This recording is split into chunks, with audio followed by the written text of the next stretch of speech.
Comment comprendre le viol collectif à l'adolescence? Je pense qu'on peut le comprendre de la façon dont il a été compris depuis très longtemps, notamment.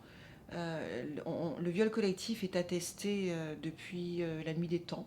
On en trouve trace, pour peu qu'on s'intéresse bien sûr à ce sujet, depuis très très longtemps.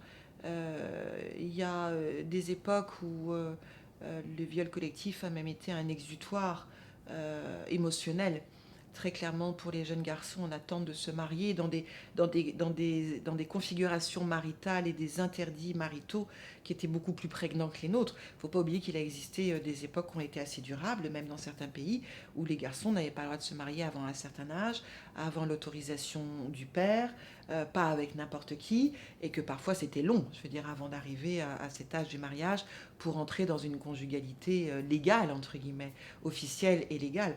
Si bien que il était relativement bien admis, au fond, que le garçon ou les garçons puissent trouver des exutoires à leur libido, à leur irrépressible pulsion masculine, puisque c'est parfois comme ça qu'on continue à en parler, et que ma foi, c'était pas si dramatique que ça, et que c'était aussi d'ailleurs constitutif de leur virilité. Aujourd'hui, je pense qu'il reste quelque chose de cet ordre-là. Quand on se penche sur des affaires de viol collectif, moi je suis frappée de deux choses. La force du groupe. Pour le coup, quand on dit viol collectif, c'est vraiment un viol collectif. C'est-à-dire que même si les garçons ne sont que deux ou trois, il n'y a pas besoin d'être 15. Hein. Il y a aussi des viols où ils sont vraiment beaucoup. Mais il y a beaucoup de viols. Enfin, dans les dossiers que j'ai pu étudier de viols collectifs, il y a des garçons qui sont. Les groupes sont de 3, 4, 5, 6. La force du groupe, elle est double. Elle est incitative et elle est contraignante. Incitative, c'est-à-dire que parce qu'on est en groupe, bah, c'est bien sûr beaucoup plus facile de violer une fille.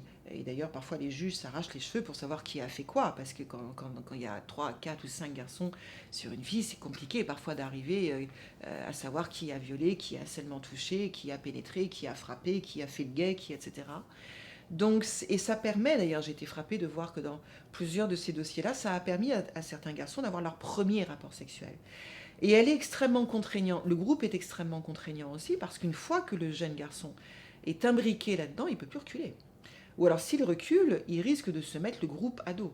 Donc c'est assez terrible de voir combien dans ces viols collectifs, l'enjeu, il est plus au sein du groupe d'auteurs qu'entre les auteurs et la victime. La victime est clairement un objet sexuel. Là-dessus, il n'y a pas de question à se poser. Enfin, il n'y a pas de question à se poser. Si, il y a des questions à se poser, mais dans les enjeux, je dirais, qui peut y avoir pour les garçons, il est frappant de constater que c'est la relation entre eux qui va dominer d'une certaine façon, qui va être pour eux quelque chose d'extrêmement important. C'est-à-dire, est-ce que j'y vais, est-ce que j'y vais pas, est-ce que je tiens la route par rapport à mes copains, est-ce que je tiens pas la route, est-ce que je suis capable ou est-ce que je suis pas capable, cap ou pas cap, c'est vraiment ça.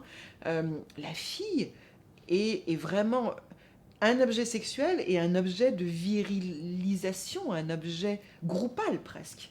C'est un terme de psy que j'utilise un peu, c'est-à-dire ce à partir de quoi on va pouvoir mesurer notre puissance sexuelle les uns à l'égard des autres, notre fabrication de mecs les uns par rapport aux autres.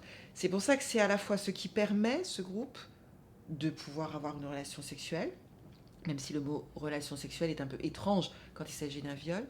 Et c'est ce qui oblige aussi d'avoir une relation sexuelle. On trouve dans les dossiers des garçons qui disent je voulais plus, mais je ne pouvais plus ne plus vouloir. Parce que j'ai été embarqué dans un truc tel que reculer, ça aurait été déchoir, d'une certaine façon.